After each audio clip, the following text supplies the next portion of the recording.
Do you remember when you started making connections between things and people?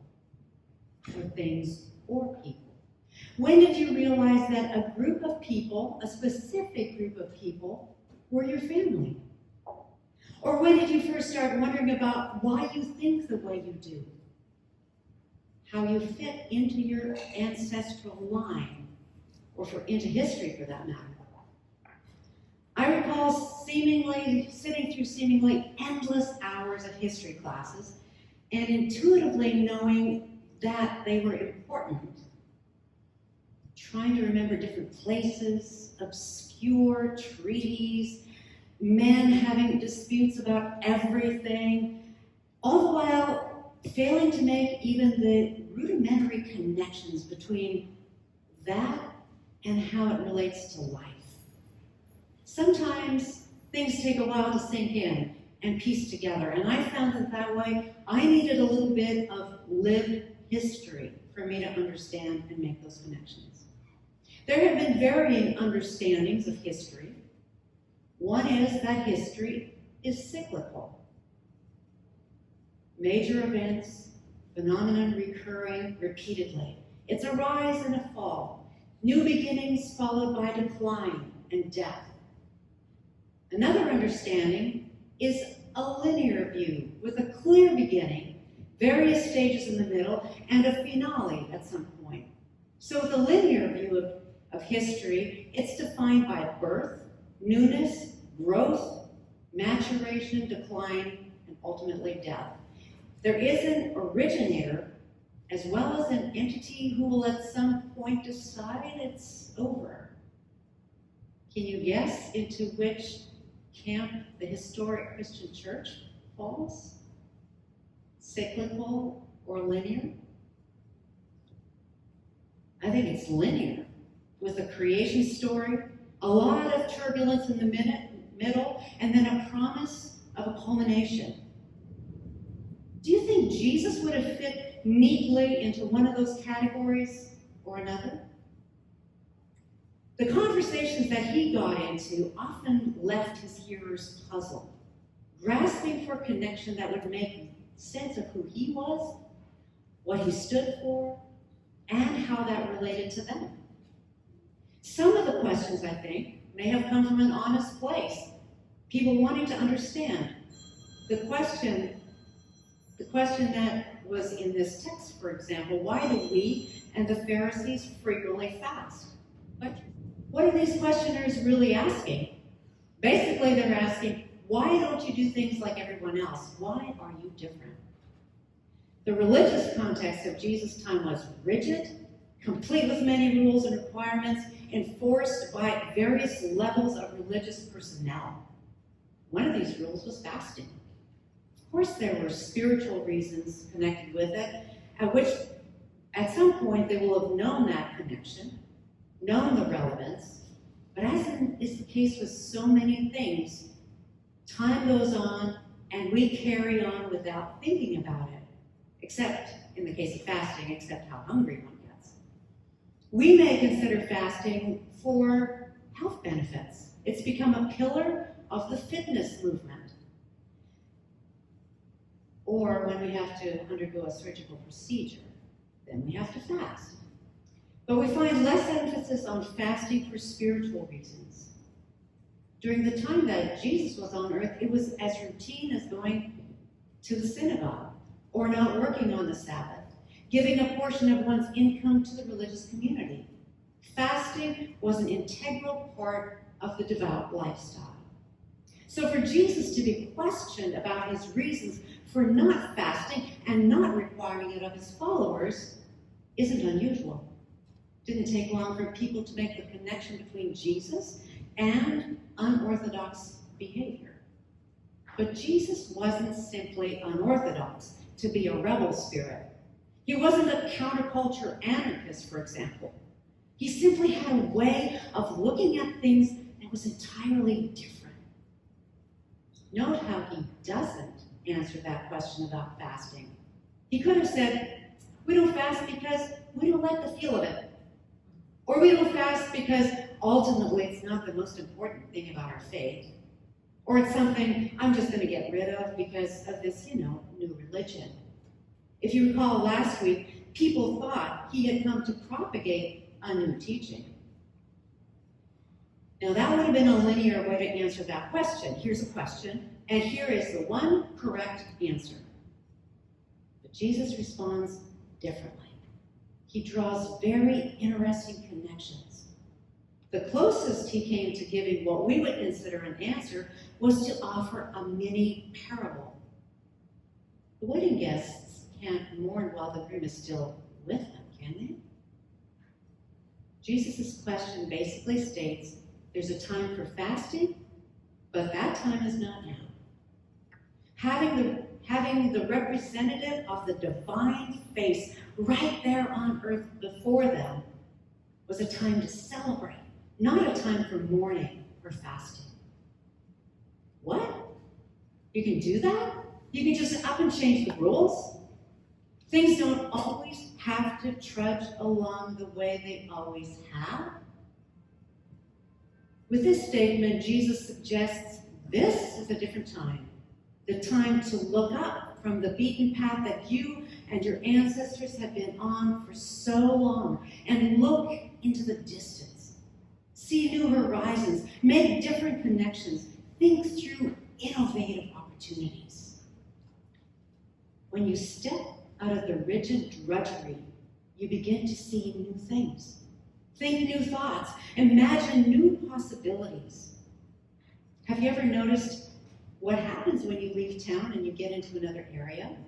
Or even when you take a different route from point A to point B? Or even when you change up the routine in your living space? All at once, your mind is free to think different thoughts. It's amazing how quickly that happens. So what Jesus does isn't for the sake of being controversial, but to make a different connection, intentionally opening the way to be able to launch a discussion about the why. Why does he do what he does? Why does he teach something that is so different? Jesus takes two examples from their time. He talks about preserving wine and keeping clothes in great condition. And both wine and textiles were valuable commodities in his time. Jesus encouraged conscious mindfulness to see value in something that was commonplace, highlighting the need to honor the ordinary and not to treat it carelessly. Listen, he said, why would you pour new wine that's probably not even done fermenting yet into these old leather traveling pouches? Probably those were brittle and cracked. It's not a good idea, as the expanding wine will tear the weakened leather and you'll lose both.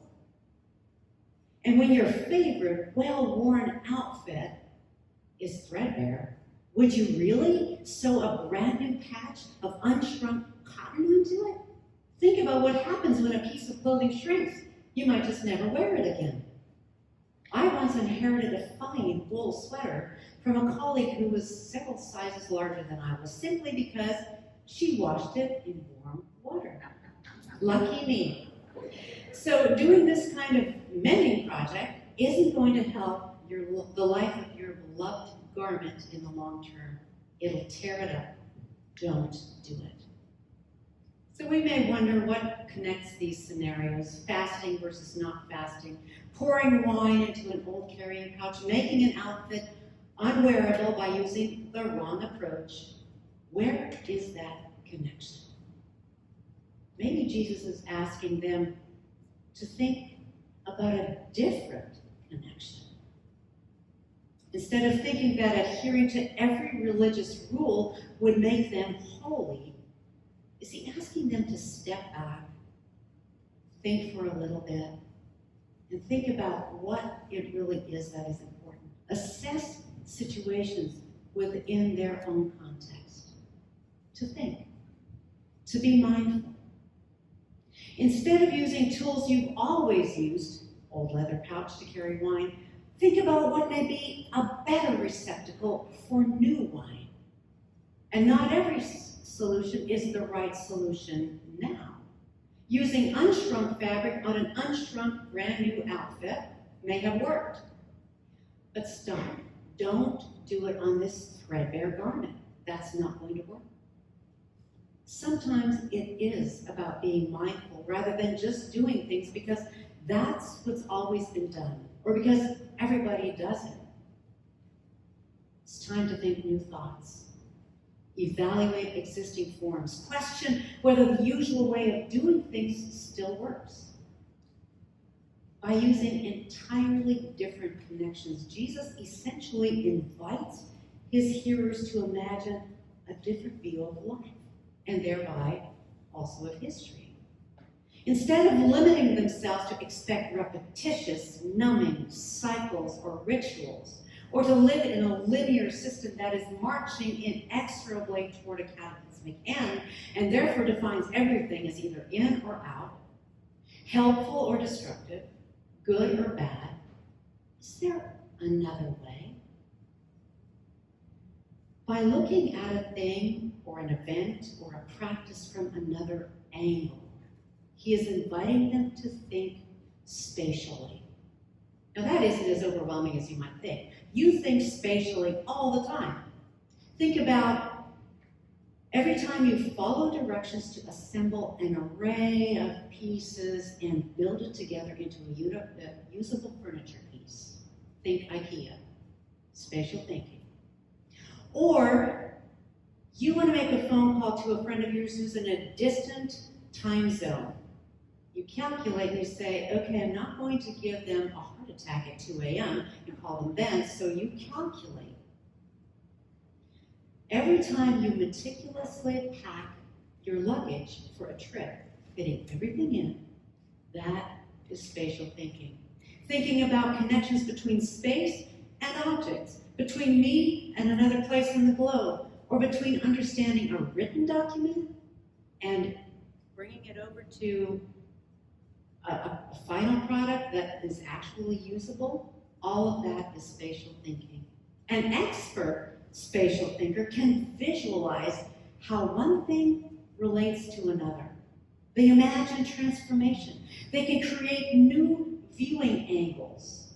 In other words, they can see from another perspective. Now, full disclosure, I got a little help from a book entitled Learning to Think Spatially, released by the National Academies Press, as well as from information I found on the Penn State educational website, Helpful Tools. So what does all that have to do with Jesus embodying and urging different perspectives? Simply by raising the possibility that different connections can be made, Jesus opens the doorway for them to observe their lives from a different angle. Rules or guidelines can be observed from different perspectives. Are they implemented forever?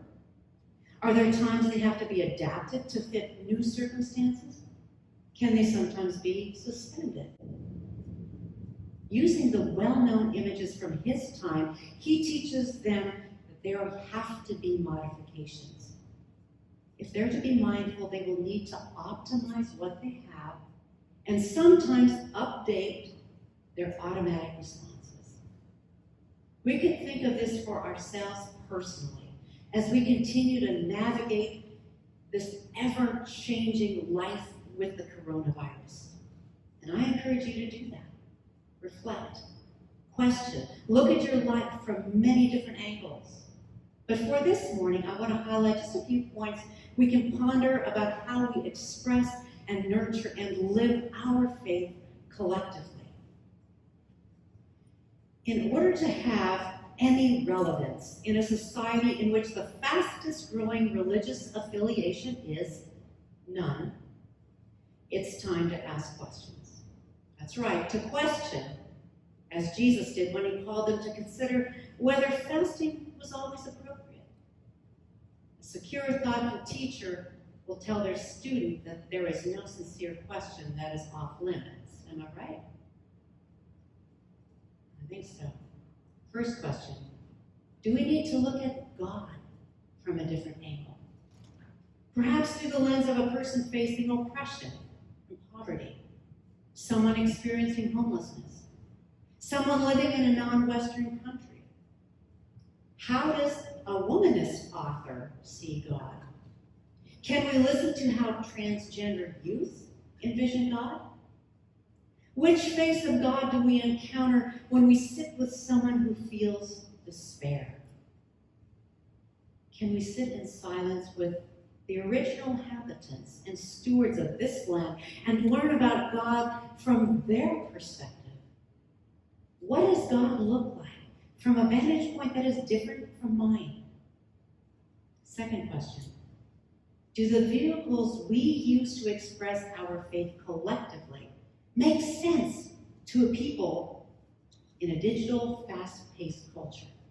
Do our expressions of faith and worship components, even the spaces we create in which faith is nurtured, mean anything to people who've never been part of a faith community, or even to those who've been so hurt and disillusioned by church that they have landed in the none category?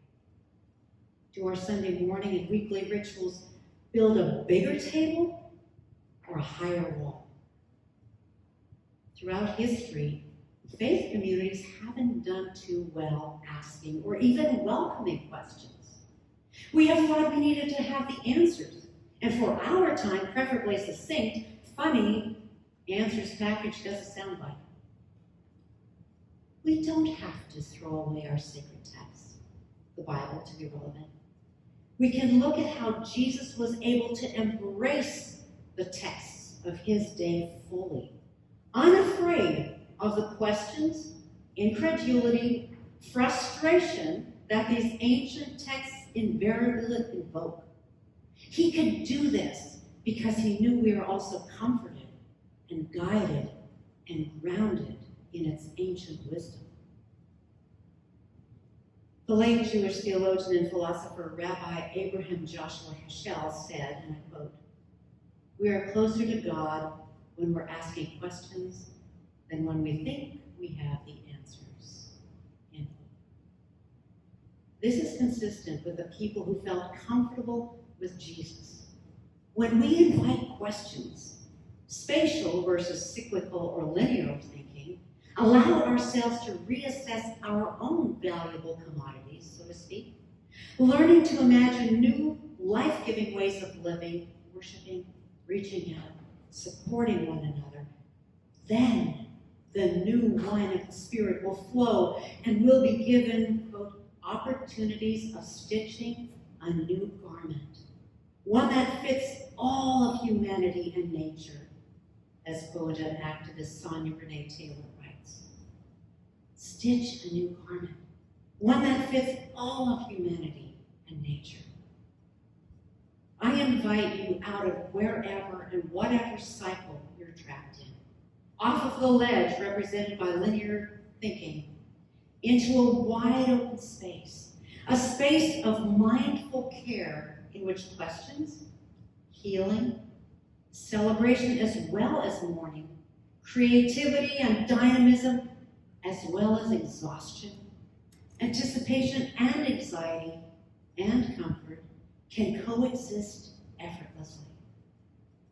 Knowing we are welcome however and from wherever we come draws us into connections, new connections with each other and with God. May it increasingly be so.